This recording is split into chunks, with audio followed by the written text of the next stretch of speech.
Hello दोस्तों, मैं दीपक पटेल एक बार फिर से आप सभी का स्वागत करता हूं अपने यूट्यूब चैनल सुपर कॉन्सेप्ट आल एग्जाम में। जैसा कि दोस्तों आपको मैंने आपको बताया है और मैंने आपको राष्ट्रपति के बारे में दो तीन वीडियो भी दिया है, दो तीन वीडियो में बताया भी है। तो दोस्तों ये हमारा पार्ट 4 है राष्ट्रपति का। इसके पीछे का 3 वीडियो हमने यूट्यूब पर दिया है, तो आप लोग पीछे जाकर उसे देख सकते हैं। तो ठीक है दोस्तों, चलते हैं हम अपने टॉपिक की तरफ और राष्ट्रपति का आज पार्ट 4 हम देखेंगे। इसमें दोस्तों एक अनुच्छेद है, अनुच्छेद 80 का खंड 3। दोस्तों एक अनुच्छेद है 80 का खंड 3। दोस्तों इसमें क्या कहा गया है? इसमें दोस्तों कहा गया है कि राष्ट्रपति जो होता है, राष्ट्रपति को जो राष्ट्रपति हमारा होता है वो उसको यह अधिकार प्राप्त है कि वह राज्यसभा में 12 सदस्यों को मनोनीत कर सकता है। कि वह राज्यसभा में 12 सदस्यों को मनोनीत कर सकता है, यानी 12 सदस्यों को बुला सकता है, मनोनीत कर सकता है। और वे 12 सदस्य दोस्तों कहाँ कहाँ से हो सकते हैं? तो दोस्तों वे हो सकते हैं कला, साहित्य, विज्ञान, समाज सेवा आदि आदि आदि जैसे क्षेत्रों से 12 सदस्यों को मनोनीत करता है, मतलब हो सकते हैं। और नोट में आप लोग दोस्तों लिख लेना, नोट में क्या दोस्तों कि जो यह संविधान ने लागू किया है, यह संविधान हमने कहाँ से लिया है दोस्तों? तो यह संविधान अगर पूछा जाएगा दोस्तों कि ये 12 सदस्यों को मनोनीत करने का संविधान दोस्तों हमने कहाँ से लिया है, तो आप लोग दोस्तों बताएंगे कि आयरलैंड के संविधान से। दोस्तों कहाँ के? आयरलैंड के संविधान से हमने यह लिया है। तो दोस्तों चलिए आगे देखते हैं। अगला हमारा अनुच्छेद है 111। दोस्तों जैसे कि मैंने आपको बताया है पिछली वीडियो में कि आपका सबसे इम्पोर्टेंट इसमें क्या है? अनुच्छेद आपका सबसे इम्पोर्टेंट है, तो दोस्तों उसे आपको रटना पड़ेगा। ठीक है, तो आप लोग दोस्तों क्या करना कि एक शॉर्ट नोट बना लेना, उसमें आप अनुच्छेद सभी लिख लेना, उसके बारे में उसमें क्या क्या क्या कहा गया है शॉर्ट फॉर्म में लिख लेना, ताकि तैयारी में दिक्कत ना हो, आराम से आप तैयार कर सकें। ठीक है दोस्तों, चलिए देखते हैं अनुच्छेद 111 में क्या कहा गया है। दोस्तों इसमें कहा गया है कि धन विधेय यानी कि मनी बिल, जो मनी बिल होता है उसको छोड़कर और सभी बिल को राष्ट्रपति पुनर्विचार के लिए भेजा जा सकता है। राष्ट्रपति के लिए पुनर्विचार में भेजा जा सकता है, यानी कि राष्ट्रपति उसकी स्वीकृति दे सकता है या उस पर अपना हस्ताक्षर कर सकता है, और नहीं भी दे सकता है। वो राष्ट्रपति के ऊपर है, वो देता है कि नहीं देता है, वो उसके ऊपर है। यानी कि लेकिन सिर्फ इस मनी बिल को, यानी कि धन विधेयक को छोड़कर और जितने भी सारे बिल पेश होंगे उस पर राष्ट्रपति अपना हस्ताक्षर वगैरह कर सकता है। ठीक है, चलिए देखते हैं अगला अनुच्छेद। हमारा अगला अनुच्छेद है आर्टिकल 200 में। 200 में दोस्तों हम क्या देखते हैं? आर्टिकल 200 में क्या लिखा गया है? तो दोस्तों इसमें लिखा गया है कि राज्य विधानमंडल, जो हमारा राज्य विधानमंडल है, यानी कि स्टेट लेजिस्लेटिव जो हमारा है, अगर इससे संबंधित कोई बिल या विधेयक, यानी कि विधेयक मतलब मनी बिल, यानी कि इससे संबंधित कोई बिल या कोई विधेयक है, तो इससे संबंधित अधिकार राष्ट्रपति को दिया गया है। मतलब कि अगर राज्य विधानमंडल में अगर धन विधेयक से संबंधित या और ये यानी कि इससे संबंधित, यानी कि राज्य विधानमंडल से संबंधित या धन विधेयक से संबंधित अगर कोई बिल पेश हुआ है, तो इससे संबंधित अधिकार राष्ट्रपति को दिए गए हैं। इन दोनों से संबंधित राष्ट्रपति को अधिकार दे दिए गया है कि वह उस पर स्वीकृति दे सकता है।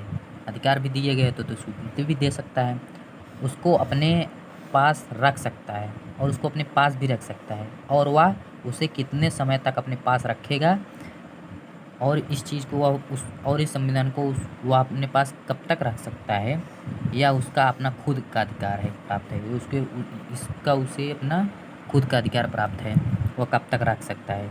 इस पर और किसी का कोई अधिकार नहीं है, इस पर सिर्फ राष्ट्रपति का अधिकार है, वह उसे कब तक रख सकता है। ठीक है दोस्तों, चलिए अगला देखते हैं हम।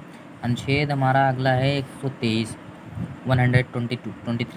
में देखते हैं क्या इसमें कहा गया है। 123 में तो दोस्तों इसके अंतर्गत ही राष्ट्रपति को अध्यादेश जारी करने की शक्ति प्राप्त है, यानी कि ऑर्डिनेंस जिसको आप बोलते हैं इंग्लिश में। इसके अंतर्गत राष्ट्रपति को अध्यादेश जारी करने की शक्ति प्राप्त है। ठीक है दोस्तों, यानी कि ऑर्डिनेंस जारी करने की शक्ति प्राप्त है।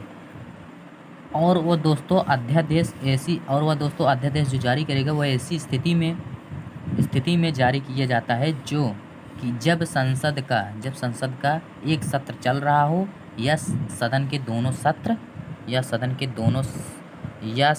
के दोनों सदन ना चल रहे हों, या एक सत्र मतलब कि अध्यादेश ऐसी स्थिति में जारी किया जाता है दोस्तों कि जब संसद का एक सत्र ना चल रहा हो या संसद के दोनों सदन ना चल रहे हों। ऐसी स्थिति में राष्ट्रपति अध्यादेश जारी कर सकता है। ठीक है दोस्तों, और यह अध्यादेश जारी करने के बाद 6 सप्ताह तक संसद के दोनों सदनों की स्वीकृति लेना राष्ट्रपति को आवश्यक है, इम्पोर्टेंट है। ठीक है दोस्तों, 6 सप्ताह। ये आगे देखते हैं कौन कौन से विधेयक बिल पर राष्ट्रपति की स्वीकृति लेना आवश्यक है। कौन कौन से ऐसे विधेयक बिल हैं जिस पर राष्ट्रपति की स्वीकृति लेना बहुत आवश्यक है। तो दोस्तों पहले नंबर पर है धन विधेयक, यानी कि मनी बिल। मनी बिल पर इसका वर्णन दोस्तों 110 में किए गए हैं, अनुच्छेद 110 में किए गए हैं। यह विधेयक राष्ट्रपति को पूर्ण स्वीकृति लेने पर ही लोकसभा में किया जाता है। धन विधेयक के बारे में बताया गया है दोस्तों, मनी बिल के बारे में। इसका वर्णन अनुच्छेद 110 में किया गया है। यह विधेयक राष्ट्रपति को पूर्ण स्वीकृति लेने पर ही लोकसभा में प्राप्त किया जाता है। पूर्ण स्वीकृति मिल जाएगी दोस्तों राष्ट्रपति को, तभी यह लोकसभा में उसे प्राप्त होगा। दोस्तों अगला है हमारा यदि किसी नए राज्य को बनाना, मतलब यदि किसी नए राज्य को बनाया जा रहा है, या किसी एरिया को बढ़ाया या घटाया जा रहा है, या किसी स्टेट के नाम को बदला जा रहा है, किसी राज्य के नाम को बदला जा रहा है। ऐसी स्थिति में भी दोस्तों राष्ट्रपति की स्वीकृति आवश्यक है, और ऐसा अधिकार अनुच्छेद 3 आर्टिकल 3 में दिया गया है। ऐसा अधिकार दोस्तों राष्ट्रपति को आर्टिकल 3 में दिया गया है। आर्टिकल 3 में इसके बारे में लिखा गया है। नंबर 3 पर दोस्तों है संचित निधि, यानी कि कंसोलिडेटेड फंड ऑफ इंडिया। दोस्तों इसमें क्या कहा गया, इसका जो व्यय किया जाएगा, मतलब इसका जो इस संचित निधि से जितना भी पैसा आएगा उसका जो व्यय होगा, उस पैसे का जो व्यय होगा व्यय किया जाएगा, उससे संबंधित विधेयक को भी राष्ट्रपति की स्वीकृति से ही अनुच्छेद 117 के तहत संसद में पेश किया जाएगा। मतलब कि दोस्तों संचित निधि से जो मनी वगैरह आते हैं, जो व्यय होता है, जो उसको खर्चा होता है, जो मतलब दिया जाता है सभी को, उसके बारे में भी उससे संबंधित जानकारी भी राष्ट्रपति की स्वीकृति से ही मिलेगा। राष्ट्रपति की स्वीकृति से ही वो संचित निधि से पैसा दे सकता है। ठीक है दोस्तों, ऐसा प्रावधान हमें 117 में मिलता ही है। अनुच्छेद 117 के तहत संसद में पेश किया जाता है। अनुच्छेद 117 में कहा गया और संसद में पेश किया जाता है। ठीक है दोस्तों, चलिए दोस्तों अगला देखते हैं हमारा। तो दोस्तों अगला है हमारा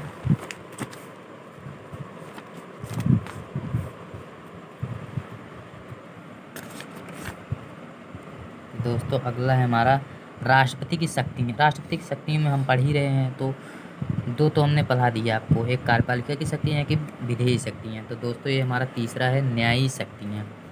तो दोस्तों हम न्यायिक शक्तियों में देखते हैं, यानी जुडिशियल पावर्स में हम क्या देखते हैं दोस्तों कि न्यायिक शक्तियों के बारे में जो है वो अनुच्छेद 50 में बताया गया। अनुच्छेद 50 में बताया गया है दोस्तों न्यायिक शक्तियों के बारे में। तो दोस्तों क्या कहा गया है कि न्यायपालिका जो होती है, न्यायपालिका वो कार्यपालिका से, जो हमारी न्यायपालिका होती हैं वो हमारी कार्यपालिका से स्वतंत्र होती हैं, वो कार्यपालिका से डिफरेंस होती हैं, अलग होती हैं, और इसमें राष्ट्रपति हस्तक्षेप नहीं कर सकता है, और इसमें राष्ट्रपति बिल्कुल हस्तक्षेप नहीं कर सकता, यानी कि इंटरफेयर नहीं कर सकता है।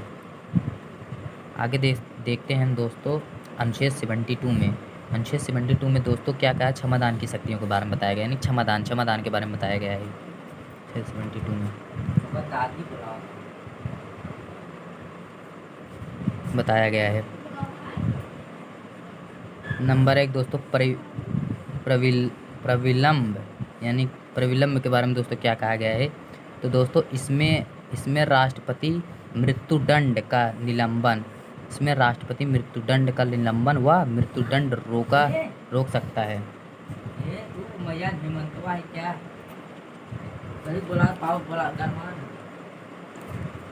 तो दोस्तों प्रविलंब में दोस्तों क्या कहेगा, इसमें राष्ट्रपति मृत्युदंड या निलंबन व मृत्युदंड रोक सकता है। मतलब इसमें दोस्तों क्या कहा गया है, इस क्षमादान में इसमें राष्ट्रपति मृत्युदंड का निलंबन कर सकते हैं, यानी मृत्युदंड रोक सकता है। दूसरा दोस्तों है परिहार, रिमिशन। दोस्तों इसमें कहा गया है कि यदि किसी व्यक्ति को 2 वर्ष का कठोर कारावास दिया गया हो तो उसे 1 वर्ष के कठोर कारावास में परिवर्तित किया जा सकता है। ठीक है दोस्तों, अगला है हमारा लघुकरण, यानी कि कम्युनिटी। दोस्तों इसमें अगर किसी व्यक्ति को 2 वर्ष का कठोर कारावास मिला है तो दोस्तों उसे 1 वर्ष के सरल कारावास में परिवर्तित किया जा सकता है। दोस्तों अगला है विराम, यानी कि रिस्पीट।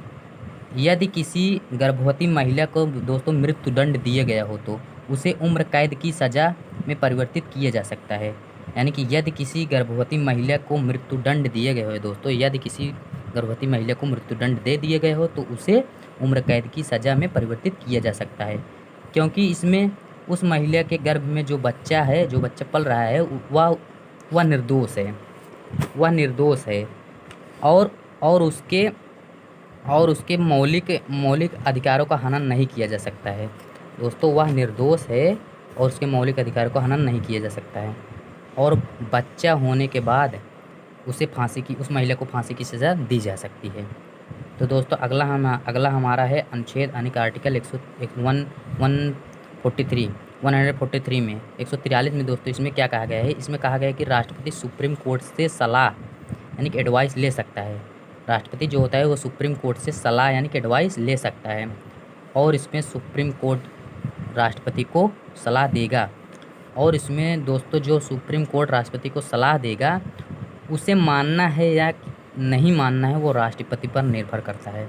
तो दोस्तों आर्टिकल 143 में क्या कहा गया है दोस्तों, इसमें कहा गया है कि राष्ट्रपति सुप्रीम कोर्ट से सलाह ले सकता है। राष्ट्रपति जो हमारा होता है वो सुप्रीम कोर्ट से सलाह ले सकता है, यानी कि एडवाइस ले सकता है, और इसमें सुप्रीम कोर्ट उसको राष्ट्रपति को सलाह देगा, उसे मानना है या नहीं मानना है वो राष्ट्रपति के ऊपर निर्भर करता है। ठीक है दोस्तों, वो राष्ट्रपति के ऊपर निर्भर करता है।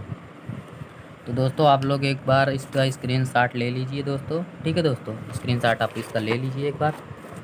तो दोस्तों ये है आपका स्क्रीनशॉट, इसको ले लीजिए आप। ठीक है दोस्तों, आप लोग एक बार इसका स्क्रीनशॉट ले लीजिए। ठीक है दोस्तों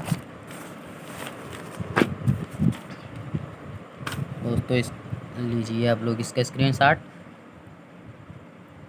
एक बार आप लोग ध्यान से पढ़कर देख लीजिएगा, वीडियो आगे पीछे करके। ठीक है दोस्तों, थोड़ा वीडियो हमने स्पीड में लिया है तो आप लोग थोड़ा समझ जाइए। हाँ कहा था। ठीक है दोस्तों, अगर वीडियो अच्छा लगा हो आप सभी लोगों को तो प्लीज़ वीडियो को लाइक एंड सब्सक्राइब कर लीजिएगा। ओके दोस्तों।